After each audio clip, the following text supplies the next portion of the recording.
Assalamualaikum warahmatullahi wabarakatuh. Perkenalkan, saya Muhammad Ardi yang akan menyampaikan materi sosialisasi tentang pengantar pengenalan dan pelayanan akademik di Prodi D3 Keperawatan Makassar. Pelayanan akademik di Prodi D3 Keperawatan terdiri dari pengajaran, praktik, dan evaluasi. Pada bagian pengajaran akan mengelola administrasi perkuliahan mulai dari persiapan pembelajaran, baik pembelajaran di kelas maupun pembelajaran di laboratorium. Sistem pembelajaran menggunakan satuan kredit semester. Dalam 1 tahun itu ada semester ganjil dengan semester genap dan setara dengan 16 minggu efektif perkuliahan. 1 SKS teori setara dengan tatap muka 50 menit, penugasan terstruktur 60 menit, dan mandiri 60 menit. Sedangkan 1 SKS praktikum baik klinik maupun di laboratorium itu setara dengan 170 menit per minggu per semester. Struktur program mata kuliah dapat dilihat di semester 1 itu ada 9 mata kuliah dengan bobot 20 SKS yang terdiri dari ceramah 17 SKS dan praktik laboratorium 3 SKS. Di semester 2 terdapat 8 mata kuliah dengan bobot 21 SKS yang terdiri dari ceramah 12 SKS, praktek laboratorium 6 SKS, dan klinik 3 SKS. Di semester 3 terdapat 9 mata kuliah dengan bobot 20 SKS, ceramah 12 SKS, dan masing-masing 4 SKS untuk pembelajaran laboratorium dengan klinik. Sedangkan untuk semester 4 terdapat 8 mata kuliah dengan bobot 18 SKS, masing-masing ceramah 8 SKS, praktikum laboratorium 6 SKS, dan klinik 4 SKS. Di semester 5 terdapat 17 SKS dengan 7 mata kuliah dengan pembelajaran klinik lebih banyak, yaitu sebanyak 9 SKS. Pada semester 6 terdapat 6 mata kuliah yang terdiri dari 14 SKS, ceramah 4 SKS, praktek laboratorium 2 SKS, dan klinik 8 SKS. Yang perlu menjadi perhatian bahwa di semester 6 ini ada praktek kerja nyata nanti di masyarakat dan penyelesaian karya tulis ilmiah. Sehingga total SKS yang harus ditempuh selama 3 tahun pembelajaran atau 6 semester yaitu sebanyak 110 yang terdiri dari ceramah 58 SKS, praktek laboratorium 24 SKS, dan pembelajaran klinik 28 SKS. Nah, hal yang perlu dipersiapkan oleh mahasiswa untuk mencapai program tersebut wajib mengikuti pelatihan BLS atau BCLS ditambah dengan pelatihan keterampilan yang lain. Nanti dibuktikan dengan adanya sertifikat pelatihan. Mahasiswa juga diharapkan berpartisipasi dalam penanggulangan bencana, ini untuk mata kuliah manajemen bencana. Jadi jika ada bencana, mahasiswa bisa berpartisipasi aktif di dalam penanganan atau penanggulangan dengan dibuktikan adanya surat keterangan baik dari RT ataupun dari kelurahan. Mahasiswa juga diharapkan mengaktifkan kegiatan ekstrakurikuler untuk meningkatkan kemampuan berbahasa Inggris dan diharapkan sebelum ujian akhir program itu sudah menyerahkan sertifikat TOEFL. Sebelum pembelajaran, mahasiswa diharapkan memastikan bahwa telah melakukan program mata kuliah dan nama terdaftar sebagai peserta didik, memiliki RPS atau rencana pembelajaran semester mata kuliah yang diprogramkan, memiliki modul praktikum laboratorium untuk mata kuliah yang ada praktek laboratoriumnya.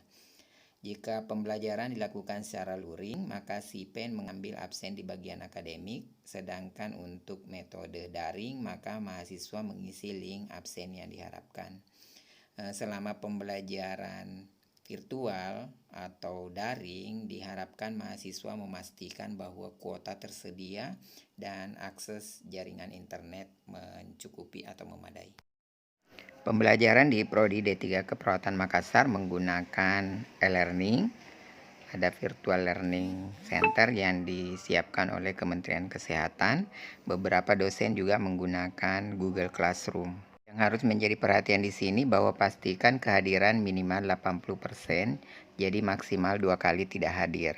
Jika 3 kali tidak hadir, otomatis mahasiswa kehadiran tidak mencukupi dan tidak memenuhi syarat untuk ikut ujian. Sedangkan untuk kegiatan praktikum laboratorium wajib diikuti 100%. Jika mahasiswa mengalami kendala dan tidak mengikuti kegiatan praktikum, maka hubungi bagian pembelajaran untuk dibuatkan surat pengantar untuk mengikuti praktek susulan. Pastikan juga bahwa mahasiswa menyelesaikan seluruh penugasan yang dipersyaratkan dari setiap mata kuliah. Untuk kegiatan pembelajaran praktek klinik sebelum praktikum, maka mahasiswa melakukan registrasi di bagian praktek, khususnya untuk pelaksanaan praktek di Rumah Sakit Wahidin, sedangkan untuk tempat lain akan didistribusikan. Kemudian mengikuti pembekalan praktek dan memiliki modul praktek dan menyiapkan nursing kit. Permasalahan yang sering ditemukan yaitu mahasiswa terlambat atau tidak hadir. Jika mahasiswa absen atau tidak hadir 1 hari harus mengganti 2 hari. Kalau sakit 1 hari harus dibuktikan dengan surat keterangan dokter mengganti 1 hari. Kemudian untuk izin dengan sepengetahuan preseptor institusi dan klinik mengganti 1 hari. Jika mahasiswa sudah tidak mengikuti 1 minggu kegiatan praktikum maka dianggap tidak lulus pada proses atau kegiatan praktikum yang diikuti. Sedangkan untuk bagian evaluasi yang ada di akademik, mengelola pelaksanaan ujian tengah semester, ujian akhir semester, dan ujian praktikum laboratorium. Selain itu, mengelola nilai mahasiswa dengan menggunakan aplikasi Siakat Cloud. Aspek yang dinilai dari sistem penilaian yaitu kognitif, afektif, dan psikomotor dapat berupa kuis, penugasan, ujian tengah semester, laporan praktikum, ujian praktikum, penilaian sikap maupun ujian akhir semester.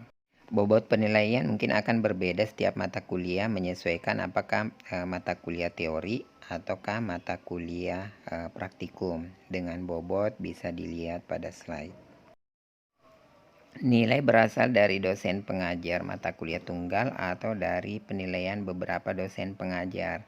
Kebetulan di Prodi D3 Keperawatan menggunakan tim teaching sehingga penilaiannya itu berasal dari beberapa orang dosen yang dikoordinir oleh 1 orang koordinator.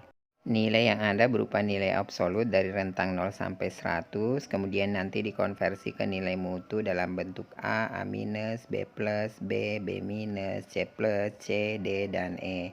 Jadi dinyatakan lulus jika sudah mendapatkan nilai C. Hal lain yang perlu menjadi perhatian mahasiswa bahwa pastikan melakukan registrasi di awal semester. Jadi kadang ada mahasiswa yang melakukan registrasi pembayaran tetapi selanjutnya tidak mengisi KRS. Nah, kedua komponen ini harus diselesaikan di awal semester. Kemudian memiliki RPS dan modul setiap mata kuliah, mengisi daftar hadir perkuliahan. Jika tidak lulus mata kuliah setelah pengulangan, maka mahasiswa harus programkan kembali. Melengkapi kompetensi pendukung untuk pencapaian program seperti kegiatan pelatihan wajib tadi yang disampaikan di awal, termasuk kegiatan-kegiatan lain seperti kegiatan workshop atau seminar dan kegiatan dalam organisasi. Mahasiswa juga harus mengisi EDOM yang ada di Siakat Cloud di setiap akhir semester dan mahasiswa tidak bisa melihat nilai sebelum mengisi EDOM. Terakhir saya ingin menyampaikan bahwa kurang cerdas dapat diperbaiki dengan belajar, kurang cakap dapat dihilangkan dengan pengalaman, namun tidak jujur itu sulit untuk diperbaiki. Maka dari itu harapan saya buat anandaku semua dalam menempuh pendidikan tetaplah berperilaku jujur dan tanamkan nilai kejujuran.